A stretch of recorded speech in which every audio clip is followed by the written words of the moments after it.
Hey guys, Scott here. Today I want to talk about something I've talked about several times, and I feel like every couple of years I have to sort of make the same type of video, although this one's a bit different because the killer actually has a couple of issues themselves. But very often I have to make this discussion about kill streaks in DBD, or win streaks rather, and how people tend to use those as metrics for balance. Basically, people will see someone get, X whatever streak on, whatever this is, and then they will assume, oh, well, that means that thing is overpowered because they can do that. And I need to go over the same bullet points every single time. So it's just stuff like this. Vilehens at it again.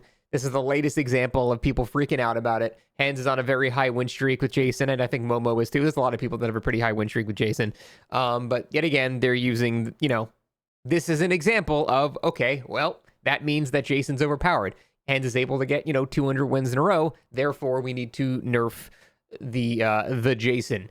So I'm going to go over the same bullet points, I have to say, every time we have this discussion. So that doesn't mean really anything. The whole idea of win streaks in DBD are very, very silly. Now, it's not to say that there's no skill involved at all. Like, Momo getting like almost 2,000 with Blight. Statistically, some of those have to be filled with players that are extremely good at the game. They just have to be statistically. So in a sheer numbers game with that many, eventually, yeah, you are going to get good players, and that does become very impressive because a lesser player will not be able to beat those few good players that they get during that. The problem is 99% of the games are not that. They are just complete stomps, and win streaks are only possible that numbers that high because the matchmaking in DBD just simply does not work. It does not put you against evenly skilled opponents. It's not even close. So when you have, comp players doing win streaks in public matches, it's basically Michael Jordan beating up some babies, 99% of the time, and then occasionally LeBron shows up or something like that. So it's always been like that since the dawn of the game. Matchmaking has never really been super accurate.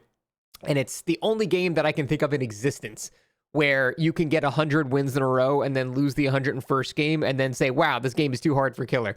Like, I don't know how the community can see how often you can win due to the matchmaking and then come to that rationalization. It's just like, I don't know. It's absolutely insane to me. Like any other game, like if you got like 10 wins in a row in like high MMR StarCraft 2 or something, that is insane. That's like, holy shit, you won 10 times at 7,000 MMR? That is fucking insane. You are a god, and you would be. That's crazy. I would always consider 10 wins in a row against equally competent players to be immensely more impressive than 2,000 wins in a row against, anybody. Again, not to say that there's no skill involved, because lesser players will not be able to deal with the very few games filled with very good players that they get. But still, it's mostly just beating up babies. And that's why I don't like win streaks. That's why I don't do them. I just think they're mindlessly boring most of the time.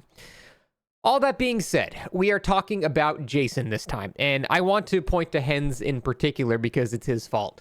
Now, Hens is running a build which I will admit is actually too strong on Jason, and here's the problem. People are not going to be nuanced enough to realize that the build is too strong on Jason, not Jason is too strong. So they're going to not understand the difference between those two statements, request Jason nerfs, and then unfortunately Jason might actually get nerfed when people that are not running that build are not nearly seeing as much success. I watched Hens actually a few times use not that build, and he actually lost several games. Now, one of them was like adept and one of them was during the event. So extenuating circumstances and shit like that. But I'm just saying, I don't think it would be nearly as simple or possibly even possible in general without the build that he's running. So for those that don't know, he's running Pentimento, Hexrune, Blood Favor, and Thrill of the Hunt.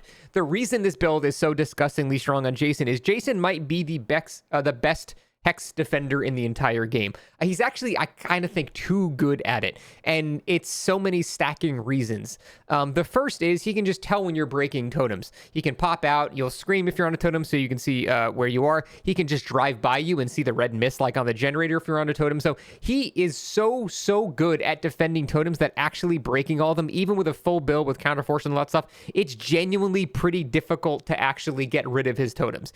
And he can get so much value out of them. He'll also have Ruin up, and with Ruin up, it basically counters the one counter that there is that's very reliable against Jason, which is playing passively. If you play passively against Jason, eventually he will lose if you play very passively and safe and you do it well. The problem is if you have Ruin up, you can't play passively because if you get off the gen, it instantly starts regressing. So if you're getting it off that and you're being passive to stay alive, you're just delaying the game forever, but you'll never actually win anymore. That's why Rune is so good, and it's a no-brainer that you would then stack other hex perks on top of that, Undying or Thrill the Hunt or whatever to, make it even harder to get rid of those things. And that's the main issue with Jason. It's not that Jason is too strong. It's Jason with that particular build is mind-numbingly strong. Like, legitimately, I think that does need a nerf. And the thing is, you could fix that so simply. But what's going to happen is they're going to nerf Thrill the Hunt, they're going to nerf Blood Favor, they're going to nerf Ruin, they're going to nerf Jason, and then not really think about why those things are problematic just in this one particular scenario. What they should do is very simple. Make it so there's no red mist around totems being cleansed, and make it so if you're on a totem cleansing it, that counts as you crouching, because you are crouching. Like, you legitimately are crouching when you break a totem, so they can just make that immune to jump scare. That severely weakens Jason's ability to defend those hex totems, which weakens the build, which then makes a lot more, balance with other types of builds that Jason can run, and suddenly the outliers are not as ridiculous anymore. Because again, I will triple down on the fact that running Jason without that build is not nearly as oppressive as it is with that build. That build is so front-loaded to, like, pub stomping that it's like, yeah, you're going to get 4K 5 gens, like, most of the time with it. And yeah, I can't really defend that due to the perfect synergy with Jason and Hex builds. Yeah, that shit actually is pretty overpowered. I just don't want people to make the mistake that they make very often where they start mixing it up and thinking that just Jason is overpowered and it's not just Jason plus the build.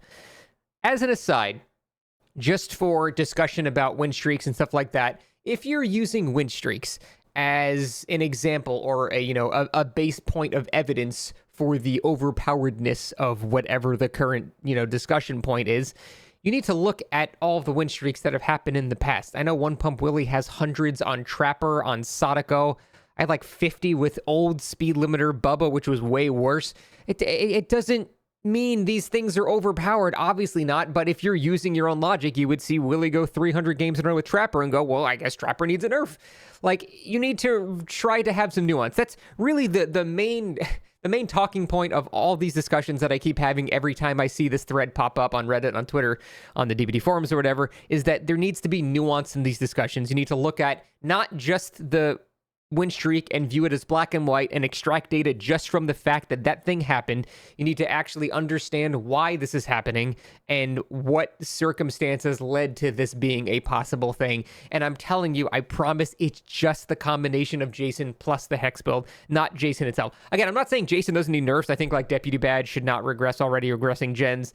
Maybe his ore rating add-ons might last too long. There's like a couple of things. Sonarok, maybe you can like have the duration of the exhausted. There's a couple of little minor tweaks that I think would be fine in terms of making him slightly weaker, but he does not need any base kit adjustments. He doesn't need to have a longer cooldown on Omnipresent Evil. He doesn't need to have a max duration limit on Omnipresent Evil. These things are not problems, again, at least in my opinion, that are wildly imbalanced or anything like that. If the survivors play well, I do not think these things are an issue whatsoever. He's very strong. He's a very, very good killer, but I think he is well within the upper limits of what should be an acceptable level of balance. So, end story. Don't use win streaks as an example of something that needs to be nerfed. Look at the situation with nuance. Understand that there are win streaks with 10 times weaker killers, so it can't really be used as justification, and then just go from there. I'm not asking a lot there, just a little bit of nuance from the DVD community, and I think these discussions would not have to be repeated so often. But that's it. Thanks for watching. See you next time.